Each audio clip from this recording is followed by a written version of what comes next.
Mark Pevsner's piece features an Emily Dickinson poem, "The Moon is But a Chin of Gold."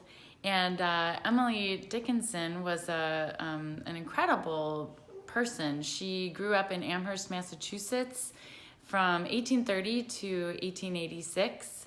And her family was a very well-to-do, prominent family in New England. They held parties for a lot of important people during the day. Her father served a term in Congress. But she just decided she didn't want a lot to do with it. She decided she would rather kind of keep to herself, and used poetry to kind of help cope with her world, to make sense of it, and to also comment on it in really incredible, profound ways. A lot of composers are really attracted to her poems because they're filled with rich imagery and metaphors like you just heard.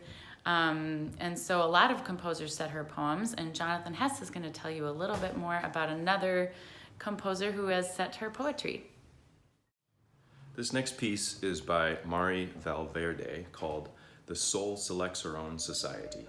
It was originally written for piano and voice, but we have adapted it today for cello and marimba. And I'm just going to read a short statement that she wrote about her piece. The melodic apex of the 3-minute work is the phrase, "choose one." In the next breath, it concludes, "Then close the valves of her attention like stone." To me, it means, this is the moment and the company I have chosen for myself. And choosing yourself is something assumed feminine bodies are still denied today. Reading and singing beyond gender, choosing your own path in life is often regarded as unpopular.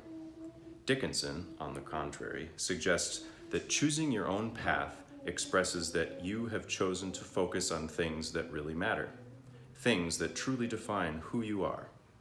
With my music, I want to say, it is time to face the darkness, double down on who you really are, despite the shame that is constantly projected onto you.